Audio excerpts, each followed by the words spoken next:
तो आज का वीडियो थोड़ा अलग होने वाला है। मैंने थोड़े दिन पहले एक वीडियो बनाया था सुपर हीरोज़ के ऊपर कि why India is not making comic accurate super heroes. उसको काफ़ी अच्छा अटेंशन मिला, so thank you for that. लेकिन उस वीडियो में ना मैं एक चीज़ बोलना भूल गया, मतलब अच्छे से मेंशन नहीं हुआ उस वीडियो में। वो चीज़ ये है कि whenever we talk about comics to movies, तो at the core of it we are actually talking about adopting literature to screen. And जब भी हम लोग लिटरेचर से स्क्रीन एडाप्टेशंस के बारे में बात करेंगे, then we have to talk about the genius, the myth, the legend himself, William Shakespeare.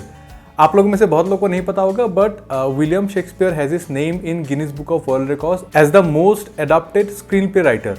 जी हाँ, लगभग 1500 से भी ज़्यादा मूवीज़ में उनका नाम राइटिंग क्रेडिट्स में आता है। मतलब उनके प्ले से ही एडाप्टेड या फिर उनके ही स्टोरी से एडाप्टेड करके वो मूवीज़ बनाई गई हैं। पर ऐसा क्यों? Because of his writings. मैंने कहीं पे पढ़ा था कि जब ट्रेजेडीज़ जो उन्होंने लिखी हैं, उन ट्रेजेडीज़ में ना एक बहुत अच्छा रिकरिंग थीम है। यह है कि वो ईविल को दिखाते हैं, मतलब evil is the hero of his stories, but evil को कभी ग्लोरीफाई नहीं करते। मतलब ईविल के अराउंड ही उनका स्टोरी होता है। एट द सेम टाइम वो कभी ईविल को ग्लोरीफाई भी नहीं करते। एंड उसी चीज का जो सबसे अच्छा एग्जाम्पल है वो है Macbeth. And thank you to team Hoichoi for providing me with their latest series which is based on Macbeth. The name is Mandar. And जिन लोगों को नहीं पता, Hoichoi is a streaming service based in Kolkata जो मेनली बंगाली कंटेंट में फोकस करती है। And उनका कंटेंट सबटाइटल्स के साथ होता है। And this is not a sponsored video. तो हम बात कर रहे थे विलियम शेक्सपियर के मैकबेथ के बारे में। तो अगर आपने शेक्सपियर के प्लेस पढ़े हैं, then you know that he creates his own world. उनके वर्ल्ड में विचेस भी रहती है, मैजिशियंस भी रहते हैं, कर्सेस होती हैं, प्रोफेसिस होती हैं। So all this things are there and he creates a world where you will believe those things. मतलब ये तो 400 साल पुरानी बात है ही, मतलब 400 साल पुरानी लिटरेचर है, उस टाइम का कल्चर अलग था, बट अभी भी वो सारे ना रिलेटेबल लगते हैं। एंड आई लव सीरीज और मूवीज जो मुझे ट्रांसपोर्ट कर सकती है वैसे एक वर्ल्ड में which is created only for that movie. तो वो चीज़ ना इस सीरीज में बहुत अच्छे से हुआ है। And this series is directed by Anirban Bhattacharya. जिनको नहीं पता उनको मैं बताता हूँ कि he is the new Byomkesh Bakshi. अपने सुशांत सिंह राजपूत ने भी प्ले किया था ब्योमकेश बख्शी। तो अभी जो न्यू ब्योमकेश है दैट इज अनिर्बान, तो उनका ये डायरेक्टोरियल डेब्यू है। See I love movies like Identity या फिर शटर आइलैंड या फिर संजय लीला भंसाली की जो पहली मूवी थी खामोशी, और ऑस्कर विनिंग पैरासाइट। ये सारी मूवीज ना अपना एक वर्ल्ड क्रिएट करने में बहुत सक्सेसफुल होती है। मुझे ऐसा लगता है कि जब मैं उन मूवीज को देखता हूँ ना, तो उनके वर्ल्ड में मैं चला जाता हूँ and I believe the things those characters are saying और डूइंग और वट एवर इज हैपनिंग। और वो चीज़ ना इस सीरीज में बहुत अच्छी तरीके से हुआ है। It's about A small town, small fishing town. आप लोग देखोगे तो आप लोगों को मालूम चलेगा, मैं ज़्यादा स्पिल आउट नहीं करता हूँ अभी। एंड अगर आपने मैकबेथ पढ़ा है तो आपको पता होगा कि Macbeth is a story about blood, gore, crime, all this things are there. And जब ये सीरीज में देख रहा था तो जो म्यूजिक था, जो बैकग्राउंड म्यूजिक था या फिर जो भी म्यूजिक प्ले हो रहा था, वो मुझे ना बहुत केओटिक लगा। मुझे ऐसा लगा कि मैच नहीं हो रहा है somehow. But when I saw the interview of the music director Shubhodeep, तो उन्होंने बोला कि इट वॉज इंटेंशनल बिकॉज ये चीज़ ना उसी केओस को, उसी ब्लड, उसी गोर को रिप्रेजेंट करता है without throwing you out of the story. और वही सेम चीज़ ना इस सीरीज के पोस्टर में भी है। If you see, so all sorts of things are happening. And ये पोस्टर भी ऐसे black, grey, white and red, इन सब टोन्स में ही रहता है। So these tones are basically associated with fish, क्योंकि फिश वैसा ही होता है ना कि grey, white, black and red. जब आप उसको काटते हो तो रेड ब्लड जो होता है। And not to typecast, but इस सीरीज़ में फ़िश का बहुत एक महत्व है, मतलब बहुत ज़्यादा इंपॉर्टेंस है। एंड यहाँ पे जो ये भाला है, ये जो चीज़ आपको दिख रही है, which is use in a typography as well, इसका भी काफ़ी एक अच्छा एक रोल है। आप लोग अगर देखोगे तो आपको मालूम चलेगा। एंड आप लोगों में से बहुत लोगों ने मुझे पूछा था कि what about regional designs, because as a graphic designer I know कि बहुत सारे व्यूअर्स रीजनल ग्राफिक डिज़ाइनिंग पे काम करते हैं। Like when I was in Assam, तो मैं भी एसएमएस लैंग्वेजेस में बहुत सारे डिज़ाइंस बनाता था। To some extent it's easier to make designs look good in English because we are use to see those things. मतलब हम लोग जब इंटरनेट में सर्च करते हैं तो डिज़ाइंस ज़्यादातर इंग्लिश में ही रहता है। So if you get inspired from A design in the web and अगर आपको उसको अडॉप्ट करना है, तो क्या होता है कि the moment you put the regional language to it, तो उसका थोड़ा फील चला जाता है। तो बहुत लोगों ने पूछा था कि उसका क्या उपाय है। So to be very frank, I don't think कि उसका कोई उपाय है। As a graphic designer it's our job to work around it. तो मैं ये इसलिए बोल रहा हूँ because look at this font, the word Mandar is written.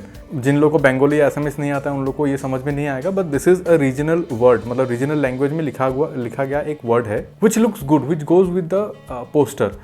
So I think यही चीज़ आपको भी एज ए ग्राफिक डिजाइनर करना पड़ेगा while designing regional content. There is no straight way to it, you will have to work around it. तो जैसे मैंने बोला था कि विलियम शेक्सपियर के जो लिटरेचर हैं उनका बहुत ज़्यादा स्क्रीन एडप्ट हुआ है। तो जापान के एक फिल्म मेकर थे अकीरा कुरोसावा करके, तो उन्होंने भी मैकबेथ का एडाप्टेशन किया था बहुत साल पहले, मतलब ब्लैक एंड व्हाइट के ज़माने में ही, जिसका नाम था थ्रोन ऑफ ब्लड। वहाँ पे ना मैं आपको एक सीन दिखाता हूँ, वो ब्लैक एंड व्हाइट के ज़माने में ये सीन उन्होंने फिल्म किया था। ये देखिए, मतलब तीर आके सीधा उनके गले के आर पार हो जाता है। सो जस्ट इमेजिन उन्होंने कैसे किया होगा इतने पुराने टाइम पे जब कंप्यूटर्स थे भी नहीं। तो this is actually frame jumping, कि क्या होता है कि till this frame it's a different shot, उसके बाद this is a different frame. वो जो फ्रेम जंपिंग मतलब किसी को अगर सीन से गायब करना है, ऑल दिस थिंग्स जो करते हैं, that is exactly what is happening. But यहाँ पे जो मास्टरी है वो है कि till the makeup is done, till the behind the scenes are done, उस कैमरे को एग्जैक्टली उसी फ्रेम पे फ्रीज रखना, एंड लेटर ऑन जब एक्टर ने करके आ गया makeup, prosthetic and all everything, उसको सेम जगह पे खड़ा करवा के फिर कंटिन्यू शूट करना, that is the actual mastery without computers. That is like insane. And मैं ये सीन इसलिए दिखा रहा हूँ बिकॉज इस सीरीज में भी इस सीन का एक बहुत अच्छा ट्रिब्यूट है। अगर आप लोग देखोगे तो आप लोग को मालूम चलेगा, which was really interesting for me, मतलब मुझे अच्छा लगा ये देख के। बट एनीवे, देखिए द फैक्ट दैट कि मैं ये वीडियो बना रहा हूँ वो आया इस थॉट से कि जब मैं लास्ट एपिसोड देख रहा था तो वहां पे ना ये सीक्वेंस आप देखिए, ये शॉट है वहां पे।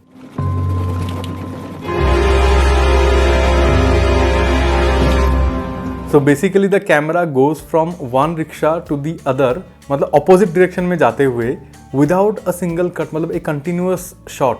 मतलब ये जब मैंने देखा तो मुझे लगा कि नहीं, मुझे तो ये वीडियो एटलीस्ट बनाना पड़ेगा because people should be aware of this kind of content actually. Trust me, मैं कोई हिडन कट ना फिगर आउट नहीं कर पाया when I was watching this scene.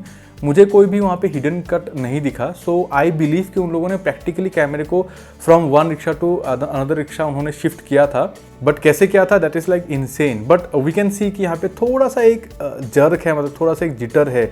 So we can figure out कि कौन से मोमेंट पे हैंड ओवर हुआ था camera, but it's done really really well. और ऐसे ही ना बहुत सारे सीन्स हैं इस पूरे सीरीज में, आप देखोगे तो आपको पता चलेगा it's really well done. And ऐसा नहीं है कि सारी चीज़ें अच्छी हैं, कुछ चीज़ें हैं जो मुझे उतनी अच्छी नहीं लगी।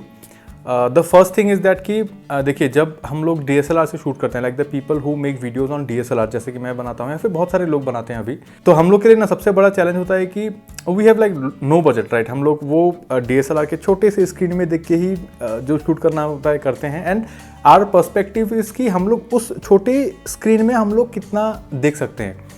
So most of the time क्या होता है ना कि जब भी मैं कोई शूट करके आता हूँ एंड जब मैं अपने बड़े मॉनिटर पे देखता हूँ ना उसको, तो हर चीज़ ना ऐसा लगता है कि बहुत जूम्ड इन है, क्योंकि I shot according to that screen ना। वहाँ पे छोटा दिख जाता है तो मुझे लगता है कि ओके छोटा ही आ रहा है तो जाके वो करना पड़ेगा। तो we end up shooting like big, ऐसा लगता है कि बहुत जूम्ड इन है हर चीज़। तो जब मैं स्मोकिंग किल्स शूट कर रहा था तो we tried our best not to do that. मतलब हम लोग को ये दिमाग में रखना था कि okay no, this is not the screen, screen will be bigger. So हम लोग अगर यहाँ पे छोटा भी रखेंगे तब भी चलेगा, वो दिखेगा बाद में। तो यहाँ पे भी क्या है कि सिनेमेटोग्राफी में ना बहुत सारे ऐसे सीन्स है जहाँ पे मुझे ऐसा लगा कि अननेसेसरी बहुत ज़्यादा जूम्ड इन है। मतलब वो गोर को दिखाने के लिए उन लोगों ने किया था, विच वॉज मे बी थोड़ा मतलब बेटर वे में कर सकते थे, मे बी, पता नहीं। मतलब एज अ व्यूअर मुझे वो थोड़ा डिस्टर्बिंग लगा, और maybe that was the intent, वो भी हो सकता है।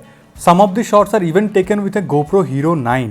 And also Macbeth is all about prophecies. मतलब मैकबेथ में ना बहुत सारे प्रोफेसिस होते हैं, अगर आपने पढ़ा है तो आपको मालूम है कि ट्रिकी प्रोफेसिस की कैसे कैसे उसको बोला जाता है और वो कैसे कैसे सच्चाई में बदलता है। It's very tricky. तो यहाँ पे भी वो हुआ है, बट आई फेल्ट कि लास्ट में ना एक प्रोफेसी को उन लोगों ने ठीक से नहीं दिखाया, विच आई वॉज रियली एक्सपेक्टिंग, कि मैं पूरा एक्सपेक्ट कर रहा था कि कैसे करते हैं वो लोग, उस चीज़ को कैसे करते हैं, तो वो उन्होंने नहीं किया एंड में। Which was little dissatisfying for me, ऐसा मुझे लगा। एंड थर्डली, ये कोई बुरी बात नहीं या फिर ये कोई डिमेरिट नहीं है, but obviously this series is not for kids. ये थोड़ा ऐसे मैच्योर कंटेंट के साथ डील करता है, क्योंकि मुझे पता है कि आप लोग में से बहुत सारे अंडर एज हो जो लोग मेरे वीडियोस को देखते हो, सो थोड़ा वेट कर लीजिए, उसके बाद दिखेगा। तो दैट्स इट गाइस, मुझे इतना ही बोलना था। जो ये नया सीरीज आया है मोन्दार इन होइचोई, आप लोग देख सकते हो। एंड थैंक यू गाइस अगर आप लोग इस वीडियो को अभी तक देख रहे हो। If you guys like the video, hit the like button, don't forget to subscribe. And Raj भाई के साथ जो मेरा वीडियो था उसका सेकंड पार्ट भी इसी वीडियो के साथ आ रहा है, आप लोग जाके चेक कर सकते हो, एंड कार्ड में आ जाएगा। So this was Shamim, you are watching किबा किबी। See you in the next video.